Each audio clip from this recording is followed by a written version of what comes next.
My name is John Passfield, and the title of this reading will be John and Santa, the Cowboy Shirt, Video 15, John's Thoughts. So here is the cover.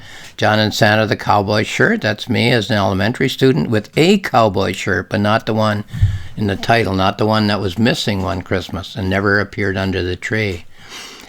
As writer John Passfield is driving home from a December book discussion meeting and thinking about the Christmas topics that were discussed, in particular Dickens, who wrote a novella that transforms the world's conception of Christmas, he suddenly finds himself sitting in a sleigh, pulled by Rudolph and 8 tiny reindeer.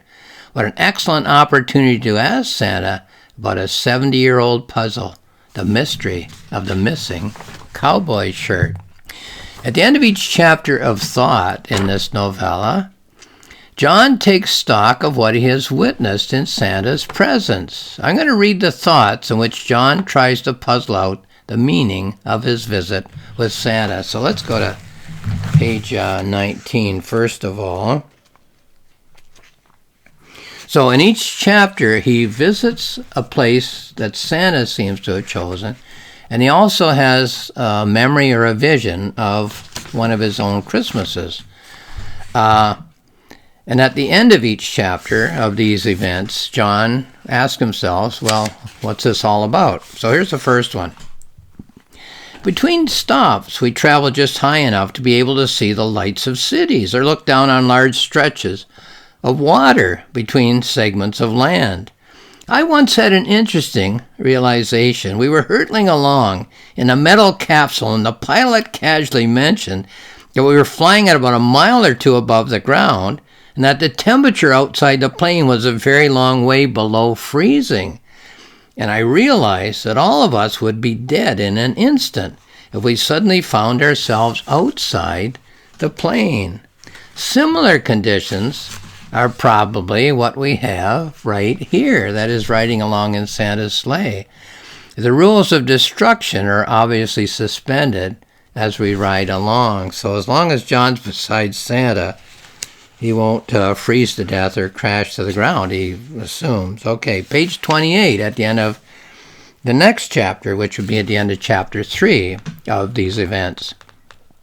Flying along beside Santa. I grip the side of the sleigh, but I don't feel uneasy at all. He's an old master at the handling of a team of tiny flying reindeer.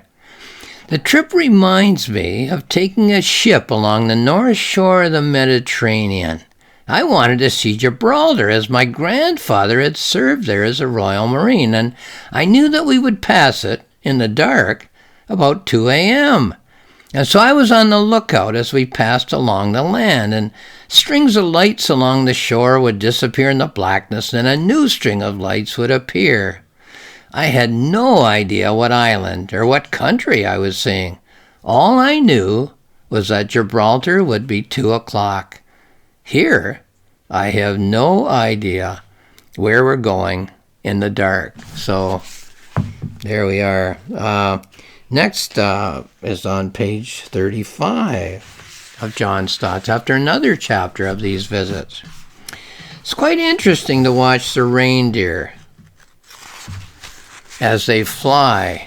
They act like real reindeer in many ways. The breeze blows through their fur, the wind pins back their ears, their muscles move as their feet move through the air. But the temperature up here doesn't affect them. Well, as it doesn't affect me. And they don't pant as I understand reindeer would do. And they don't seem to know exhaustion. That's how wolves tire them out to bring them down. So here's John puzzling out what's going on. Let's go on to page 45 after another chapter of events. John wondering what's going on. Einstein started with a simple question. Why does a cup of tea traveling at 60 miles an hour not blow back in your face? The shallow answer was that the tea was inside a train. The deeper question was why the tea did not blow back in your face when you were holding the cup of tea and you were going 60 miles an hour too. So where am I at the moment as I sit beside Santa Claus? relative to both space and time. Okay, so we go on from there to page 53, which is at the end of chapter 6 of events.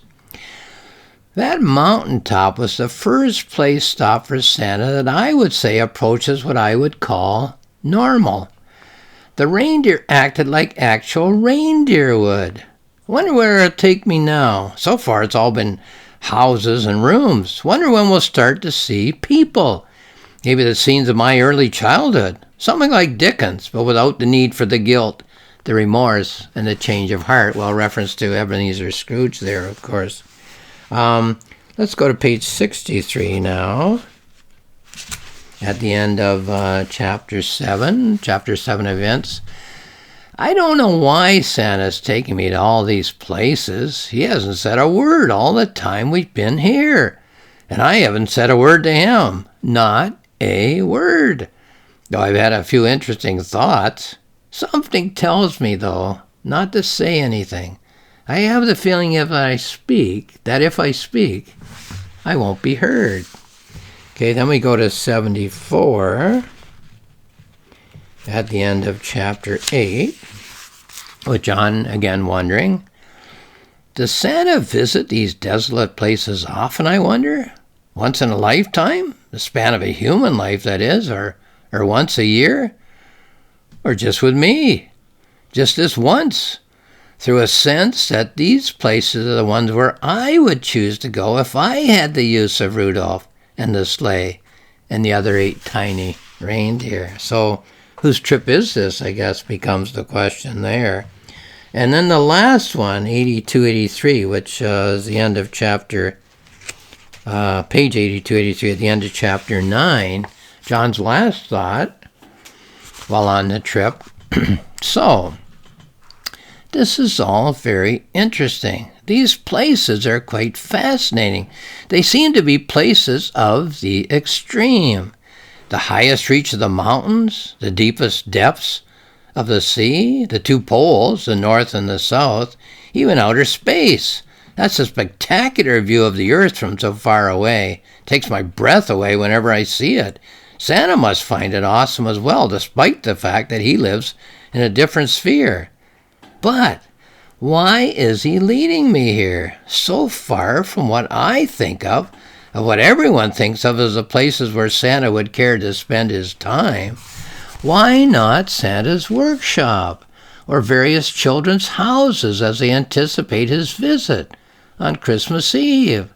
Santa's always associated with people, not with the ends of the earth and beyond, those voids beyond the grasp of human reach. We've seen everything but people in the places we've seen on this tour.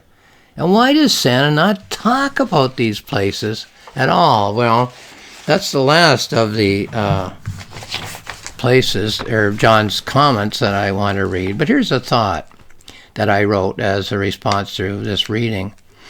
Life is constantly challenging us to figure it out. People give verbal explanations of life, but life does not. People tell us what life means. Life shows us what it means. People present ideas in prose. Life presents ideas in imagery. We people travel along with life as John travels along with Santa in his sleigh. We travel along and look at life as John travels along with Santa and looks at the various places that Santa takes him to. We travel along and think about life as John thinks about the places that Santa is taking him to. We travel along and think about the life that we've already lived as John travels along beside Santa and thinks about the Christmases that he's lived through in the past, from his own childhood all the way to the present moment, the moment at which this novella was written in December of the year 2021. So, Santa, as does life itself, shows but doesn't tell what he's thinking. And the places to which Santa takes John in this novella are life itself. They show, but they do not tell what they are thinking. Now, would I have been wiser or more foolish if I, the author, had taken the opportunity to tell the reader of this novella what Santa is thinking? To tell the reader of the story what these places that Santa is visiting, perhaps on a regular basis, mean to Santa, mean to the universe? Well, I believe that I'm writing novels and novellas which are based on my experience of life itself. So, to have loaded this novella with explanations of the meaning of these phenomena would have been completely false to the life experience that I have known. So, once again then, this is the novella, John and Santa, the Cowboy Shirt. It's available on Amazon. More information there. It's available on my publisher's website, roxmillspress.com, and there's more information. And it's available at John Passfield CA, my website. 2 books, a planning notebook where I plan and write the novella, a journal where I reflect on the novella as I'm polishing it. All kinds of topics are discussed there. So if you're interested, have a look. Lastly, thank you for watching this video.